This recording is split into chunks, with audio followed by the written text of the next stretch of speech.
Welcome to the Solemn Vanguard channel. Today we had a crazy reveal stream. We honestly have not had a stream this good in, I want to say, years. Like, there was a lot of info and a lot of the info was hype. As always, if you need anything, go to 50cards.shop and use the code Solemn if you need Vanguard cards or pre-orders for some of the cards we're actually talking about. Link in the description. However, let's get into the reveals. First of all, set 4, like we said before, was sold out completely in Japan, and so they're doing an emergency reprint.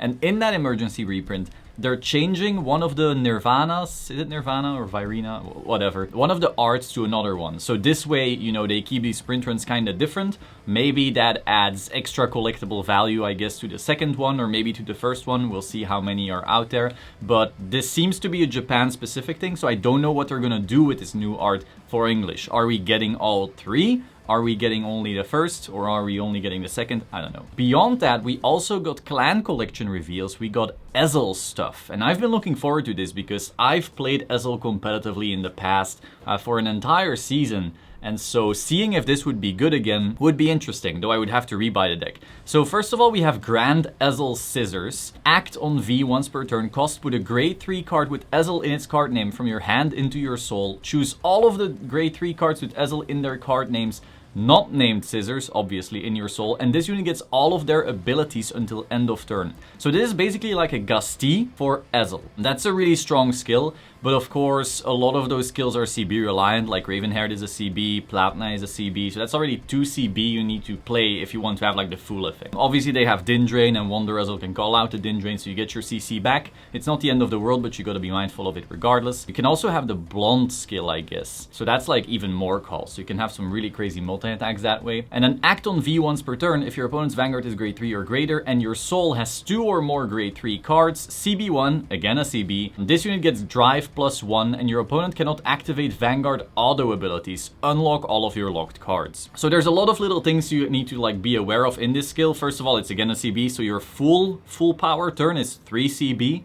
And then it gets an extra drive, which means your Platina skill also has an extra drive, so that's 3 calls and 3 overall like trigger checks. Opponent cannot activate Vanguard auto abilities. I think the reason that they included this is because a lot of those reverses are probably gonna get auto abilities. We already kind of noticed that, right? Like the Himiko one has a auto ability in your opponent's battle phase. The other one, what was it called? Like one of the Kagero boys can like nuke stuff. So that would also be annoying. So basically this turns that off. It's already trying to play around all of those auto abilities. Maybe the other reverses also have a bunch of auto abilities. So this is kind of like talking about it already. And unlock all of your locked cards. I guess this is just to keep the flavor going because the Ezel archetype back in the day also unlocked. So overall seems like a strong card, but again the payoff is very CB heavy. So you really only get to do this like once, maybe twice. But then again, like most games are over before that, so that's not the end of the world. So now we have Night of Passion, back the Magus. Count on R during your turn. This unit gets power plus 5k for each grade 3 with Ezel in its different card name in your soul. So usually this will be a big boy. I guess it would be 24, because you get 15, because you have 3 different Ezels. Unless you count Ezel Scissors if you reroad, but I doubt you're getting there. So usually it'll be a 24, I guess. And then continues on R if your soul has 2, or actually no, you also have the Wonder Ezel, so it'll usually be 20, I guess. So then count on R if your soul has 2 or more grade 3 cards. When this unit would attack, it battles all of your opponent's units in a column. Since it's such high attack, I assume it will usually just be attacking like the Vanguard row, so you're usually killing boosters. But hey, if you're multi-attacking like crazy and your opponent hits defensive, this guy can at least start wiping field on top of that. And then we get White Lion. Auto on V and R. When this unit's attack or the attack this unit boosted hits a Vanguard, look at top 6 and you can choose up to 2 grade 3s with Ezel. Reveal them, put them into your hand, shuffle. If you put 2 cards into your hand, choose a card from your hand and put it into your soul. So this really quickly starts ramping that Ezel Scissors skill, and also pluses you a ton, and it doesn't disappear for doing this skill. So it's definitely really strong, definitely gonna become a mainstay in both formats, I wanna say, but I don't know if it's broken. I don't know about that, because again, the payoff for Ezel Scissors, 3 CB for the full skill, kinda expensive. So then we got the lyrical crit that goes into soul. We already know that every nation basically gets that, and also like a special art for her, like LSR. I like that art. I'm gonna have to cop one, especially for my my Highlander premium deck, because I got to bling that completely. Then we have a Willista support card. Auto on R at the end of your battle. Willista attacked. If you played your Vanguard Soul Blast ability, activate all of the following. So if it's a Ruby, this unit gets plus 15k, and if it's a Sapphire, CB1, put your center, back row, rear on the bottom of the deck and stand this unit. So this is like a restander, like a Tidal Assault type of deal for the deck, which is pretty solid. Then we got like the grade 4 art for the trial deck, I want to say. It gets her grade 4. It looks to me like we're getting all of the trial deck bosses their grade 4s first. And maybe we never get the grade 4s for the rest. Rest in peace, Sorga. But I don't know, it seems that way. And so next would be maybe Bafsar, we'll see. Then we get new keywords called Powerful and Friends. I don't know what that means. And we also see some art. We already saw the girl on the right, but I don't know if we saw the girl on the left. The news that most of us were already aware of, like I even tweeted this before the stream, we're probably getting a Blaster Blade. And yes, we are. So we have a Blaster Blade coming back for Booster Pack 05. And because Booster Pack 05 comes back before the anime returns, this booster pack basically has no anime cards from what we can see, at least so far. So we're instead getting like these encounter cards like Blaster Blade and some other stuff, but we'll get to that. So Blaster Blade skill is when placed on V, CB1, retire an opponent's rear guard, and if not retired, draw 1. So basically you will always have something good. CB1, either you nuke something or you draw a card. That's pretty solid. I would dare to say this might actually become a mainstay in the premium blaster deck, but we'll see. And then when placed on R, CB1, retire an opponent's grade 2 or higher rear. Overall, solid card. Also really cool art. Then we saw that this set will include Dragonic Overlord the End, Majesty Lord Blaster, and Phantom Blaster Overlord, which is again a lot of hype for nostalgia units. A lot of people were talking about how this looks like the Awakening of Twin Blades, because that set had these cards as well. Oh yeah, and they're also, yeah, set 5 from the original series, so it basically lines up nicely. Then we got some really cool arts, Burning Horn Dragon, Blaster Blade, and Skull Witch Nemain. I do want to say we see less of Nemain than previously. Whether that's a win or a loss, you let me know. We are getting something like a special rarity once again. You know, Vanguard always has to have a new rarity. This is the 10th triple rare, and then per box you get a 10th triple rare twice, or 1 triple rare in an SP.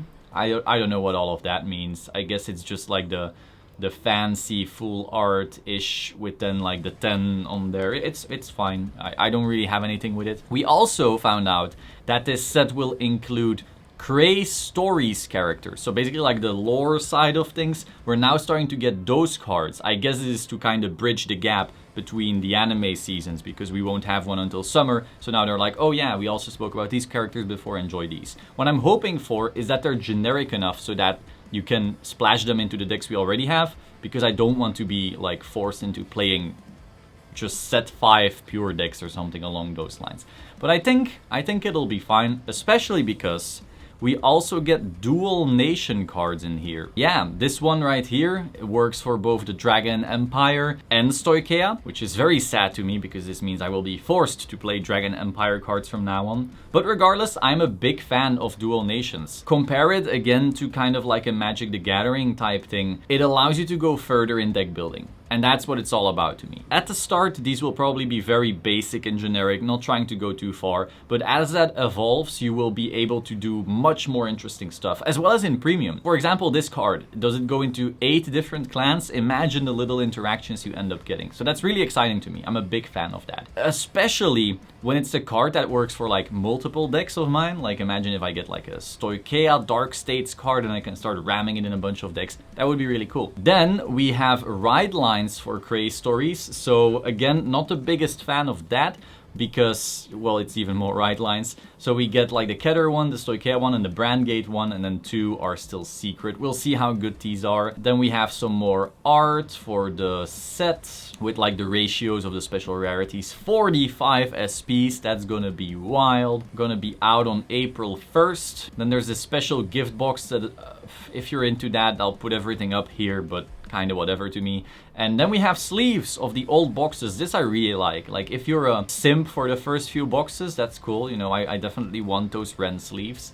I might even want the Gwyn the Ripper sleeves. So let me know if you want any of these, they're pretty cool. Then we also have, yeah, I know, we're going long here, Festival Collection 2022. So this will be Blackout versus Daybreak themed. I'm a fan of that because this means even if the set 5 doesn't necessarily have like the greatest support for a particular clan, like Zorga, this may very well have that. So last Festival Collection wasn't too strong. I'm hoping this one is a little bit stronger so that you at least get some value for you Zorga players, Gravidia players, obviously all the first ride lines, but those get plenty of support anyway. Yeah, excited for that. But then the biggest news, to me at least, the most important news, everything else doesn't matter quite as much. We have Premium Collection 2022. We have the first information.